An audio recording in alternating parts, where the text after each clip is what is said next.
You awaken in the dead of night with the unshakable feeling that someone is watching you. The room is silent and dark, yet the hairs on your neck rise as if under an unseen gaze. In the corner, the faint glow of your phone screen seems like a single, unblinking eye. Every device around you feels alive with attention. You can't prove it, but in your gut you sense it. Big Brother may be watching. This oppressive feeling isn't just a nightmare from a novel. You are not Winston Smith trapped in a book. And yet, the parallels are haunting. The year is not 1984, but you recognize the world Orwell warned about taking shape around you. What was once dystopian fiction is bleeding into our reality. Step outside in daylight, and countless electronic eyes track your every move. CCTV cameras blanket city streets, capturing your face from every angle. Your smartphone in your pocket continuously pings your location to unseen towers. Your apps monitor your habits, feeding data into algorithms. At home, your smart TV listens for voice commands, even when you aren't speaking. Every click you make online is recorded, every search term saved. Surveillance has slipped into everyday life, omnipresent yet so banal that we hardly notice. A digital telescreen in every pocket. It's not paranoia, it's documented fact. Whistleblowers like Edward Snowden have revealed that governments routinely sweep up millions of personal communications. Your phone calls, emails, and messages may have been collected and stored in giant databases, available for analysis without your knowledge. Programs with innocuous names hide massive Orwellian operations. The state doesn't need a camera in your room when you willingly carry a tracking device everywhere you go. The line between safety and surveillance blurs more each day. Truth itself is becoming a casualty. Officials tout alternative facts with a straight face, as if reality is just one version of a story. We're told to reject the evidence of our eyes and ears and accept shifting narratives. One day a leader declares an enemy. The next day that same enemy is a friend. And we are expected to forget the contradiction. It feels eerily like being told that 2 + 2 = 5, and being expected to nod along. The distortion of truth has become commonplace. In response, people have turned back to Orwell's 1984 itself to make sense of these times. Every time reality veers into Orwellian absurdity, sales of 1984 spike as if society seeks answers in its pages. It's as though we collectively recognize something is wrong, that the world we live in is starting to mirror the nightmare Orwell painted. The warning sirens he sounded decades ago are echoing once again. For millions of people in other parts of the world, Orwell's nightmare is not a metaphor. It is daily life. In some countries, cameras powered by AI monitor every street corner. Citizens are scored on their loyalty. Internet access is heavily censored or entirely cut off from the outside world. Critics of the government vanish or end up in prison camps. These regimes have effectively achieved what Big Brother only threatened: near total control over reality and memory. We who live outside those systems should not be complacent, because the same tendencies are creeping into our own societies in gentler disguises. How did we allow this slow march toward dystopia? The truth is, totalitarianism rarely takes power by force overnight. It creeps in because we open the door. Little by little, we trade away our privacy and autonomy in the name of comfort, entertainment, and security. We allow corporations and governments to peer into our lives because they promise convenience or protection in return. We tell ourselves we have nothing to hide, that it's the price of safety. Our fear makes us easy to manipulate. Centuries ago, Machiavelli warned that leaders could exploit fear to control the populace. That lesson still holds. Frightened people will concede freedoms they otherwise hold dear. And there's another darker truth, one that Carl Jung might call our shadow. A part of human nature finds reassurance in being told what to do. We secretly like the idea that someone strong and all-knowing will handle the big problems while we live our lives. So we hand over bits of our freedom, piece by piece, hardly noticing the chains we're forging for ourselves. By the time we realize what's happened, we're already locked down. In Orwell's 1984, every home had a telescreen, an unblinking eye and ear that never turned off, monitoring every word and movement. Today, we have voluntarily placed eerily similar devices in our own homes and pockets. Your smartphone sits next to you on the nightstand, its tiny microphone at the ready. The laptop on your desk has a webcam pointed at your chair. Smart speakers quietly wait for your wake word. But who's to say they aren't listening all the time? We invite Big Brother in, coaxed by technology's charm, until our personal spaces are surrounded by telescreens of our own making. Think about the last time you talked about something near your phone and later saw an ad for it online. You pause and wonder, was my phone eavesdropping? It might not be proven, but you feel a prick of paranoia. In that moment, you experience a slice of Winston Smith's reality. The uneasy sense that nothing is private, that maybe every word you utter is being heard by someone, somewhere. It's a small modern-day thought crime to even suspect the devices, but many of us have felt that suspicion. We are becoming hyper-aware, looking over our shoulders not for a physical police, but for the invisible algorithmic watchers. Be honest. Have you ever bitten your tongue, not said what you truly think, because you were afraid of the consequences? Perhaps you've hesitated to post a genuine opinion online, or you've lowered your voice when discussing a sensitive topic in public. If so, you've felt the quiet pressure of modern censorship, an internal checkpoint that says, better not say that. That pressure is powerful. It can stop you mid-sentence, make you delete your own unsent message. It's as if the thought police don't even need to knock on your door. They've already set up shop inside your mind. We live in a world where expressing the wrong view can cost you your career or your reputation. A single tweet or an honest mistake from years ago can lead to a virtual mob calling for your head. So people self-censor. We smile and nod. We share the safe opinions. We keep our true thoughts in the dark where no one can see. In 1984, thought crime, merely thinking against the party, was the worst offense. Today, we don't call it thought crime, but the chilling effect is similar. We police ourselves to avoid saying anything that might be deemed heretical by the unofficial but very real social laws of conformity. Look at what happens to those who do speak out. Perhaps a respected professor voices an unpopular opinion and is investigated and publicly shamed. A journalist reports a story that contradicts the official narrative and finds herself ostracized or fired. A whistleblower reveals wrongdoing and is exiled, labeled a traitor. These modern examples mirror what Orwell imagined. Individuals erased from society for saying what's not allowed.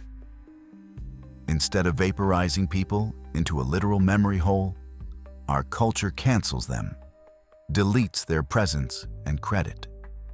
And we all understand the message, stay in line.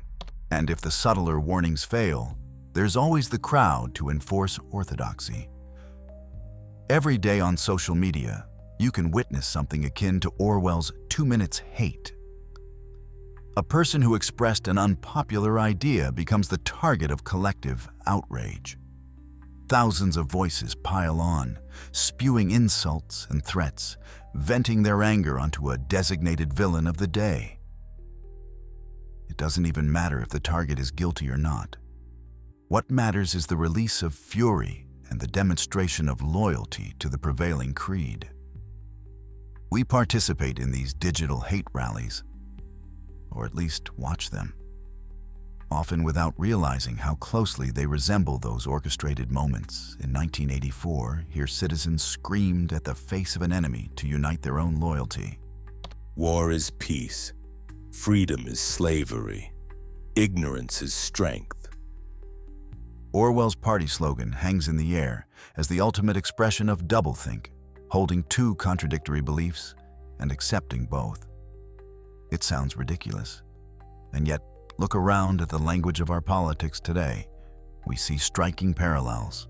Governments wage wars and call them peacekeeping missions. Massive surveillance programs are justified as protections of freedom. Politicians speak of unity while sowing division, talk of truth while spreading lies.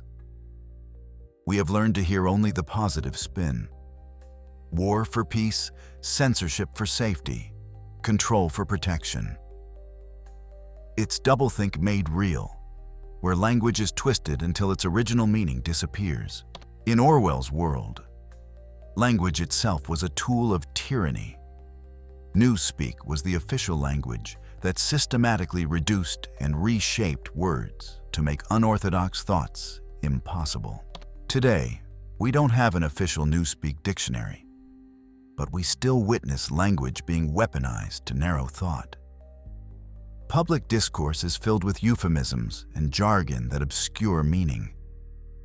Words that convey important concepts, freedom, justice, truth, get co-opted by all sides until they mean whatever those in power want them to mean. Other words are pushed out of polite conversation entirely, deemed too controversial to utter. We find ourselves hesitating to use certain terms, not because we don't believe in what they stand for, but because we fear the backlash. It is a softer kind of newspeak.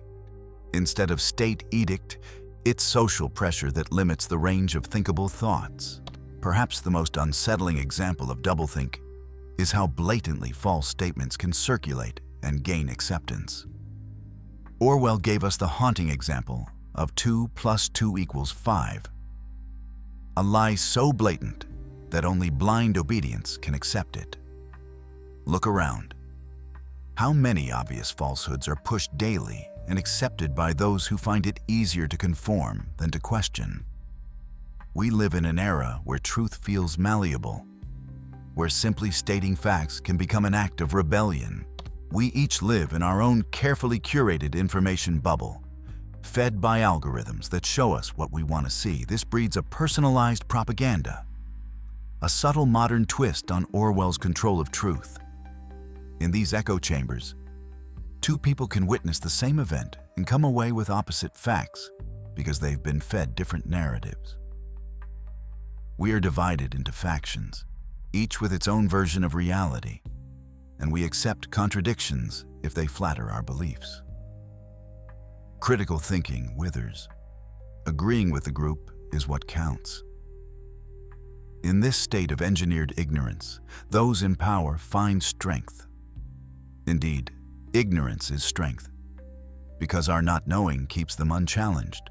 In 1984, the party's control extended even to the past. History was constantly rewritten to suit the present. Any evidence of a different past was dropped into the memory hole, incinerated and forgotten. Today we don't need literal incinerators. We have the edit button and the delete key.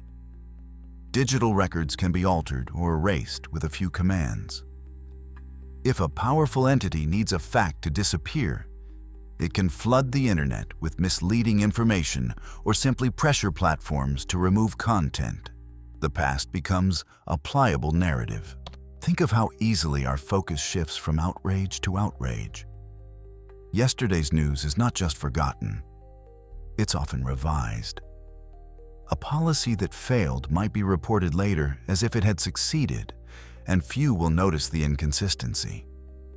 A year or two passes, and people barely remember what the headlines screamed back then.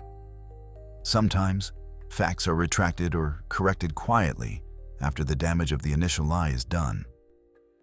It's not always malicious. Memory fades naturally. But in the digital age, it's disturbingly easy for inconvenient truths to vanish. We live at risk of having our collective memory constantly overwritten. When the foundation of truth crumbles, what do we have left to stand on? Many start to feel a kind of vertigo, a dizzy uncertainty about even the things they just lived through. You might recall a news story or a quote, go looking for it, and find it scrubbed away or drowned in conflicting reports. You ask yourself, did I imagine it? Has reality shifted, or have I? This is the disorientation Orwell described, a society where people genuinely can't be sure of what is real or whatever truly happened. In the end, most give up trying to know the truth. They accept the official story because it's too exhausting to fight it. All these forces, constant surveillance, constant pressure to conform, constant rewriting of truth, take a heavy toll on the human spirit. Living in such a world, even quietly, breeds anxiety and despair. You might not be thrown in a jail cell for dissent, but you feel the cage closing around your mind and soul. The stress is subtle but relentless, a background humming of fear and powerlessness. Depression thrives in this soil. Apathy too. When every day feels like marching through a fog of lies, when you suspect you're being watched but can't prove it, a certain hopelessness sets in. That is exactly how a totalitarian system wins. Not merely by punishing resistance, but by breaking the will to resist before anything even happens. Perhaps the most tragic effect of all is what happens to individuality. That spark inside a person that says, I am my own. In Orwell's Oceania, individuality was systematically crushed. Nothing mattered but the collective will of the party. Love, creativity, personal dreams, all were subjugated to Big Brother. Today, we don't live under one monolithic party, but the pressure to conform is pervasive nonetheless. Society doesn't need to threaten us with torture to make us conform. Social media and cultural trends do it for them. We all feel the unwritten rule. Don't be too different. So you begin to hide the parts of you that don't fit the mold. You post the things that get likes, not the things that truly haunt your thoughts. In meetings or classrooms, you stay quiet rather than risk standing out with a controversial idea. Every time you hold back your real opinion or play along with something you disagree with, you add another brick to the wall around your true self. Over time, that wall grows high. You look around, and everyone else seems perfectly content to go with the flow. Are they really content? Or are they hiding just like you? You can't tell. The isolation you feel is profound. You are surrounded by people and yet utterly alone, because no one knows what you really think. This is the paradox of our connected age. We have never been more networked and never more isolated. We present a curated persona to the world, afraid to break from the herd. And inside, we feel like we're the only one who doesn't believe the slogans. Rates of loneliness, anxiety, and depression are soaring. An epidemic of emptiness in a world of constant chatter. Everyone smiles in their posts and profiles, but beneath the surface, so many are anxious and uncertain, each suspecting they're the only real person left in a sea of happy masks. The collective pressure to appear happy and agreeable creates a deep well of despair behind closed doors. Even the sanctuary of family has been infiltrated by this Orwellian dread. Imagine a father and daughter huddled at the kitchen table late at night. He whispers to her about how things used to be, a time when people could speak their minds without fear. The child's eyes widen. She hurriedly presses a finger to her lips to hush him, terrified that someone might overhear through the walls. In their home, love is tainted by fear. In Orwell's fiction, children were taught to report their parents to the authorities for disloyal thoughts. We have not sunk to that depth. But the creeping suspicion is real. Parents and kids, husbands and wives, tiptoe around certain topics, uncertain if even loved ones might turn against them over political or social differences. The intimate trust that bonds people is corroded when every person is afraid to say what they really feel. Look at the world today, and you'll see families, friendships, communities fraying under the strain of manufactured division. Perhaps you've experienced it. A holiday meal that erupts in argument over what's true in the news, generations unable to talk to each other, each side convinced the other has succumbed to propaganda. The result is exactly what a totalitarian power would want. People isolated from each other, unable to unite, unable to trust. When even home isn't a safe space to speak, dissent truly has no refuge. About midway through 1984, Orwell delivers one of the most chilling lines in literature. If you want a picture of the future, imagine a boot stamping on a human face forever. That is the fate he foresaw if humanity fell completely under the yoke of tyranny, an endless, cruel oppression that would extinguish the human spirit for all time. Let that image sink in. A boot coming down again and again, forever, with no one to stop it. It's horrifying. Yet Orwell included it as a wake-up slap to the reader. He was saying, this is what's at stake. Now look at some of the images in our world today. Riot police armed with military gear storming through streets, crushing protesters who dare raise their voices. Governments developing facial recognition software that can track you in real time through a city of cameras. Tech companies harvesting every personal detail to predict and influence what you'll do next. Ordinary people glued to their screens, numbed by entertainment or tribal outrage, oblivious to how they're being led. It's not one nation, not one leader. It's a pattern replaying across the world. Piece by piece, the elements of a global Oceania are assembling themselves. Surveillance, censorship, perpetual war on truth, and the subjugation of the individual. This is the nightmare nearly realized.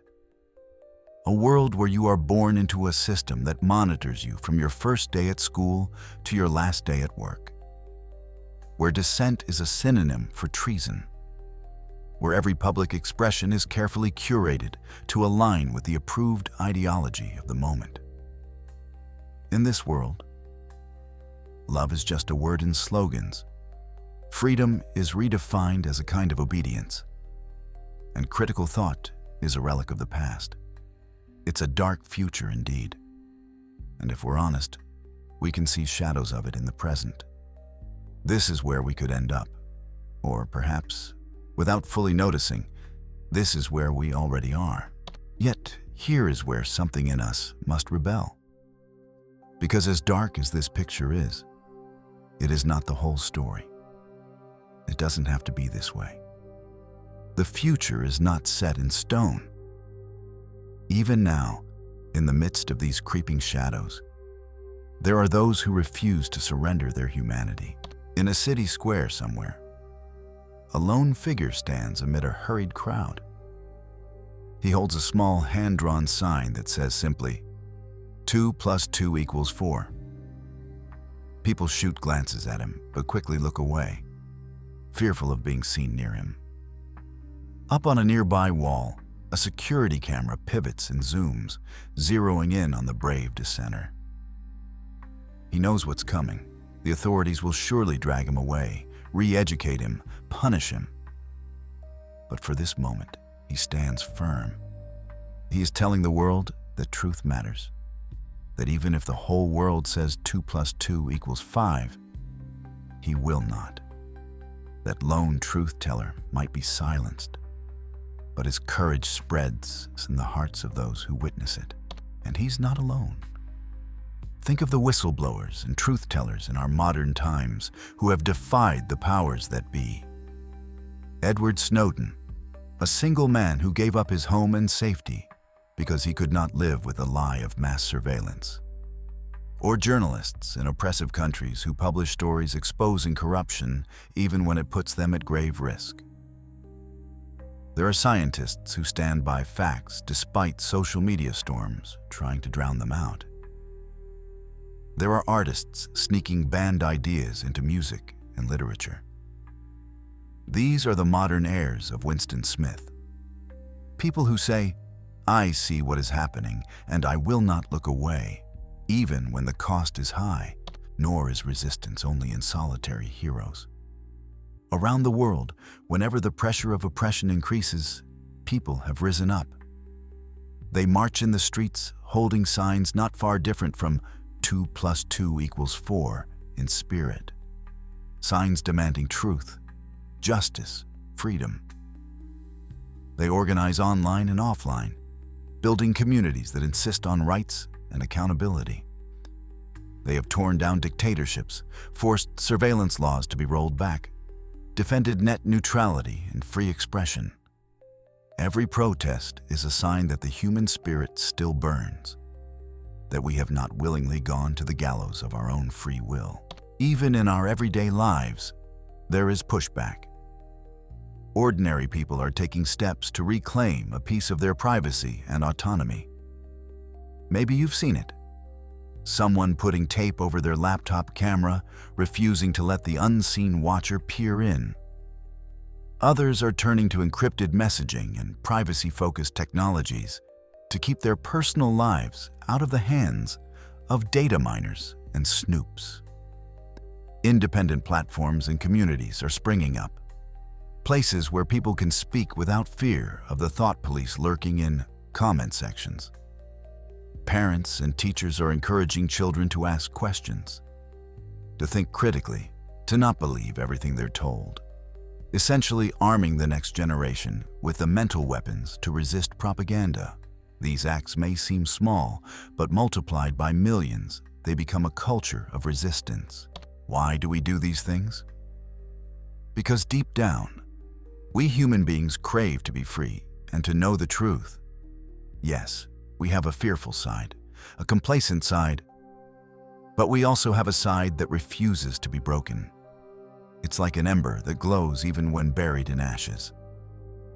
Psychologist and Holocaust survivor Viktor Frankl once wrote that even when everything is taken from us, we still have the freedom to choose our attitude, to choose our own way. That inner freedom, the decision to maintain our integrity and dignity, cannot be taken by force. It can only be surrendered. And many of us are deciding, quietly or loudly, that we will not surrender it. Philosopher Albert Camus, who witnessed the tyranny of his era, advised that the only way to deal with an unfree world is to become so absolutely free that your very existence is an act of rebellion. What does that mean? It means living truthfully, in defiance of all the lies.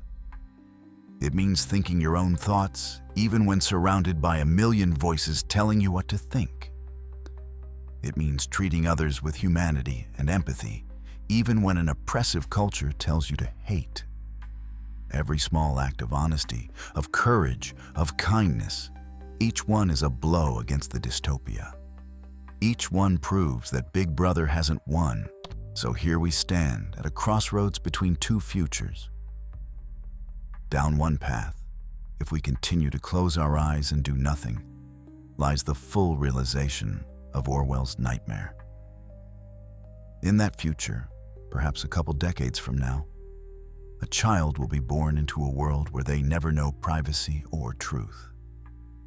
They will be monitored from cradle to grave, taught not to question, conditioned to accept whatever story is fed to them. Love is just loyalty to the party.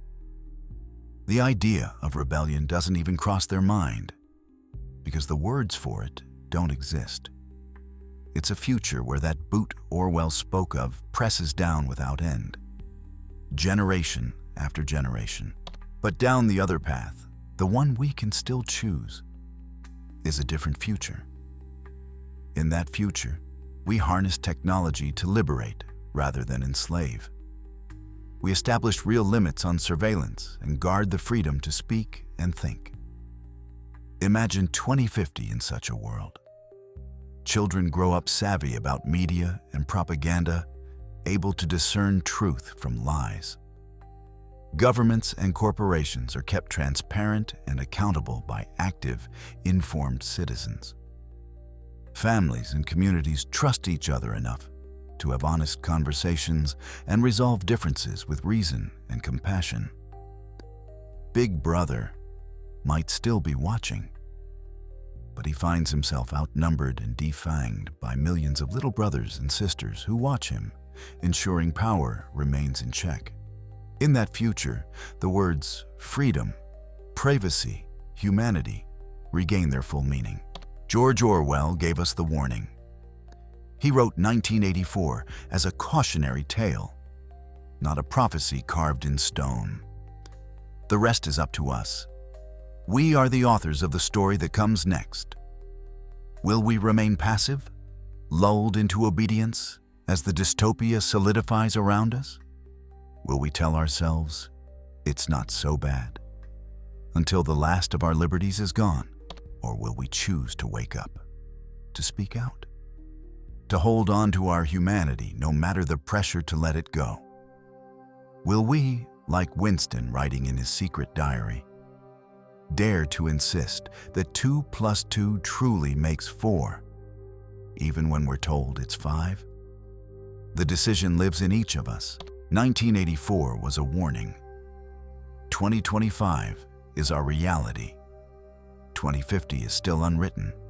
We stand at the threshold of that future now, pen in hand. The choice is stark: dystopia or dignity. And the whole world waits to see which path we will take.